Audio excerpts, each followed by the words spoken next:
ভালোবাসা সত্যি ছিল। আমি প্রত্যেকটা টিভি চ্যানেলে বলেছি। আমি ওর সারা রাত ওর বুকে মাথা রেখে ঘুমাতাম, মাথা হাত বুলিয়ে দিতাম, চুলে হাত বুলিয়ে দিতাম, সবকিছু সহ্য করতাম। ও যা বলতো। আমি বারবার বাংলাদেশে এসেছি। আমি মুসলিম পরিবারের সন্তান, আমি কখনো এরকম কাজ করতে পারবো না। সত্যিই কি স্যান্ডি সাহা আর বিডি ইমরান প্রেম করছেন? তবে কি তাদের হাত ধরেই বাংলাদেশের সমকামিতা চালু হতে যাচ্ছে? এরকম প্রশ্নই নেটিজেনদের মনে। এই নিয়ে বিডি ইমরান লাইভে এসে কাঁদতে কাঁদতে কিছু কথা বলেন। তার প্রতি উত্তরে স্যান্ডি সাহাও লাইভে এসে কথা বলেছেন। স্যান্ডি সাহা বলেন, আমি বিডি ইমরানকে লাভ করি, সে তার ভিউজের জন্য আমার সাথে এরকম করেছে। আমি প্রিন্স মামুন আর লাইলাকে এক করে দিচ্ছি, আমাকে আর বিডি ইমরানকে তোমরা কেউ মিলিয়ে দাও। আমি বাংলাদেশের ভাবি হতে চাই। স্যান্ডি সাহা রিসেন্টলি বাংলাদেশে আসেন। স্যান্ডি সাহা বাংলাদেশে আসার পর বিভিন্ন গণমাধ্যমে সাক্ষাৎকার দিয়েছেন। তিনি আরটিভিতেও একটি সাক্ষাৎকার দিয়েছিলেন। সেখানে তিনি বলেছিলেন, আমি বাংলাদেশের ভাবি হতে চলেছি।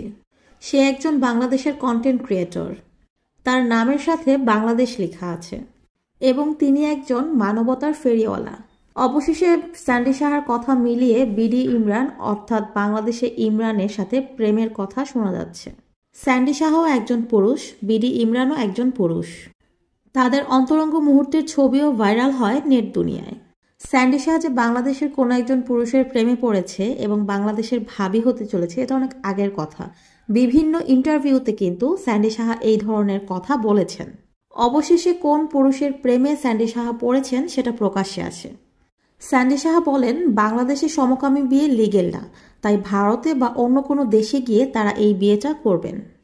তখনই কমেন্ট বক্সে বিডি ইমরান নামে একজনকে সকলেই মেনশন করতে থাকে। এরপর তাদের একসাথে চুম্বনের ছবিও ভাইরাল হয়। অবশেষে এই নিয়ে কাঁদতে কাঁদতে মুখ খুলেছেন বিডি ইমরান।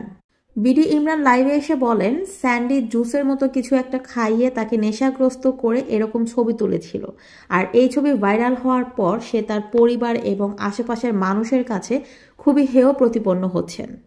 আমাকে খারাপ চোখে দেখে সবাই।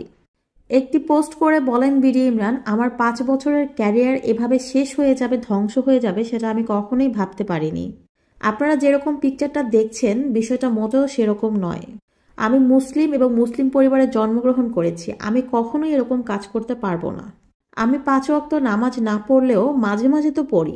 স্যান্ডি যখন বাংলাদেশে আসে প্রথমে, আমার কাজ দেখে ওর ভালো লাগে, তাই ওর সাথে আমার একটা যোগাযোগ হয় এবং বন্ধুত্বপূর্ণ সম্পর্ক হয়। আমি আমার নবী এবং ইসলামের নিয়মকানুন সবকিছুই অনুসরণ করে চলার চেষ্টা করি। আমার পরিবারও মুসলিম পরিবার। স্যান্ডি বাংলাদেশে আসে এবং আমার কাজকে ভালোবাসে বলেই স্যান্ডির সাথে আমার মেলামেশা হয়। একদিন রাতে ওদের সাথে দেখা হয়, তখন ওরা জুস টাইপের কিছু একটা খাচ্ছিল, তখন আমিও সেটা খাই, আর খাওয়ার পর আমার চোখে খুব ঘুম ঘুম চলে আসে।